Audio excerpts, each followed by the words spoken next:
ये जो मैं आपको बता रहा हूँ अभी 10 मिनट का स्पेल है। ये 10 मिनट की कैसेट दिमाग में बिल्कुल फिट हो जाना चाहिए। जिस तरीके से एक आधा मनपसंद गाना तो सुनता है, वैसा बाबा का एक गाना फिर को रोज सुनना ही होता है।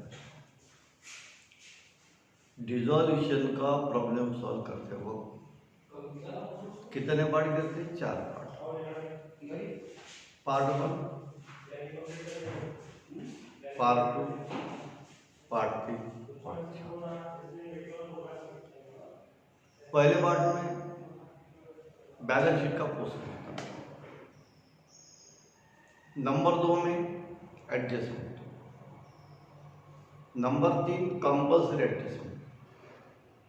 Number 4 account close. पहला part postmortem of balance sheet. Postmortem of balance sheet की 3 step. Opening balance, internal liability, remaining all the entries. Postmortem of balance sheet में 3 स्टेप। पहली step opening balance, number 2 internal liability, number 3 remaining all the entries. Opening balance में 3 entry. Partners capital, cash partner loan, capital cash partner loan, capital transfer to capital account by the name of opening balance, cash transfer to cash account by the name of opening balance, partner loan transfer to partner loan account by the name of opening balance. Step number 1 बोल। Capital transfer to capital account, cash transfer to cash account, partner loan transfer to partners loan account by the name of opening balance. अब opening balance debit में लिखना कि credit में, इसमें simple rule बताया तुमको मैंने। लायबिलिटी साइड की एंट्री क्रेडिट साइड में ट्रांसफर होंगी और एसेट साइड की एंट्री डेबिट में ट्रांसफर होगी। Step 2 internal liability. Internal liability में कितनी एंट्री है? 4 entry. Partners capital, any reserve और any fund, profit and loss account liability side, profit and loss account asset side. Internal liability में कितनी entry है? 4 entry. कौन कौन सी? पार्टनर्स कैपिटल, एनी रिजर्व और any fund, profit and loss account liability side, profit and loss account asset side. अब यहाँ पे ये भी बात है ना, इंटरनल भले 4 एंट्री लेकिन इसमें काम की 2 एंट्री है। पार्टनर्स कैपिटल आएगा नहीं क्योंकि वो स्टेप नंबर 1 में हो चुका है ओपनिंग बैलेंस में। और profit and loss account liability side, profit and loss account asset side, 2 में से एक एंट्री रहेगी। एक तो profit and loss account liability में रहेगा, एक तो profit and loss account asset में रहेगा। 2 में से एक ही एंट्री आएंगी। और एनी रिजर्व और एनी फंड। ये इंटरनल लायबिलिटी में कितने entry? 4। Partners capital, any reserve और any fund, profit and loss account liability side, profit and loss account asset side. 4 में की रियल में कितने रहेंगे? 2 ही रहेंगी प्रॉब्लम में। पार्टनर्स कैपिटल कट गया क्योंकि वो ओपनिंग बैलेंस में चले गया, बची 3। उसमें का profit and loss account liability side, profit and loss account asset side, 2 में से एक आएंगी, एक बचेंगी, यानी 2 ही एंट्री। इंटरनल लायबिलिटी ट्रांसफर होंगी कैपिटल अकाउंट को, और इंटरनल लायबिलिटी आपको पार्टनर लोगों में क्या करना है? डिस्ट्रीब्यूट। रेशियो आपको प्रॉब्लम में दिया है। तीसरी स्टेप बैलेंस शीट में बची हुई सब के सब एंट्री ट्रांसफर कहाँ करने हैं तेरे को? रियलाइजेशन अकाउंट को। एसेट साइड की एंट्री कहाँ जाएंगी? डेबिट में। लायबिलिटी कहाँ जाएगी? क्रेडिट में। सिर्फ ध्यान रखना आरडीटी को साइन माइनस है, इसका मतलब वो एंट्री कौन सी साइड की है? लायबिलिटी साइड के साइड में रखना। Remaining all the it is transfer to the realisation account. ये हो गया पोस्टमार्टम ऑफ बैलेंस शीट। सबसे पहली बात, पोस्टमार्टम ऑफ बैलेंस शीट अगर तेरे को करते आ गया तो 25% प्रॉब्लम तेरे को समझ में आ गया। ये हर प्रॉब्लम में कॉमन एंट्री है, हो गया। सेकंड पार्ट इसमें का एडजस्टमेंट। अब एडजस्टमेंट करते वक्त तेरे को मैंने बोला 6 बातें तेरे को ध्यान में चाहिए। 6 बातें अगर तेरे ध्यान में आए तो एडजस्टमेंट तेरे को जम गई। कोई मायका लाल नहीं हो सकता तेरे को, तेरी एंट्री गलत हो ही नहीं सकती।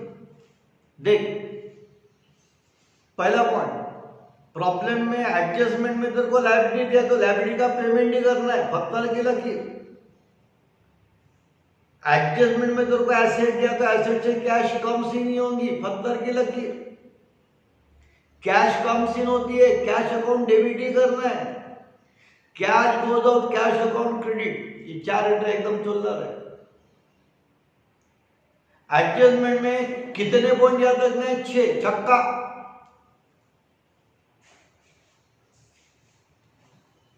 छक्का 4 पॉइंट इसी है। लायबिलिटी का क्या करेगा? पेमेंट। एसेट से क्या होता? Cash comes in, cash comes in, cash account debit, cash goes out, cash account credit. अब एखादे पार्टनर ने एखादी एसेट अगर ले लिया तो उसका capital decrease, capital account debit. एखादे पार्टनर ने एखादी एसेट अगर ले लिया तो उसका कैपिटल क्या होता है? Decrease, capital account debit. एखादे पार्टनर ने एखादी लायबिलिटी ले लिया, इसका मतलब एखादे लायबिलिटी का पेमेंट एखादा पार्टनर करता है। एखादी लायबिलिटी एखादे पार्टनर ने ले लिया, इसका मतलब एखादे लायबिलिटी का पेमेंट पार्टनर करता है, तो उसका capital increase, capital account credit. ये 2 बातें ध्यान रखना बाबू, यहां गलती करेगा तो। एखादे पार्टनर ने एखादी एसेट ले लिया तो उसका कैपिटल क्या होता? Decrease, capital account debit. एखादे पार्टनर ने एखादी एसेट अगर एखादे पार्टनर ने एखादी लायबिलिटी ले लिया, इसका ही अर्थ एखादे पार्टनर ने एखादे लायबिलिटी का पेमेंट किया तो उसका कैपिटल क्या होता है? Increase, capital account credit. अब एडजस्टमेंट करते हो और एक बात ध्यान में रखना, डिसॉल्यूशन का एक ही पॉइंट है इंपॉर्टेंट, वो ट्रांजैक्शन से कितना पैसा आया और कितना पैसा गया, कितना पैसा आया कितना पैसा गया। फॉर एग्जांपल, क्रेडिटर्स में डिस्काउंट दिया था आपको, क्रेडिटर्स में समझ के चलो 10,000, डिस्काउंट है 10%, तो डिस्काउंट क्या होता? Minus 10% discount. 10,000 का 10% 1,000, 10,000 में से 1,000 गया 9,000। इसका मतलब क्रेडिटर को पेमेंट कितना हुआ? 9,000 का। तो विचार कितना क्या करेगा? तो 9,000 का। डिस्काउंट क्या करेगा? माइनस करने के बाद में जो वैल्यू आई वो वैल्यू कंसीडर करना है, हो गया। दूसरी बात, कोई भी एडजस्टमेंट हो उसका सेकंड इफेक्ट क्या भी होता?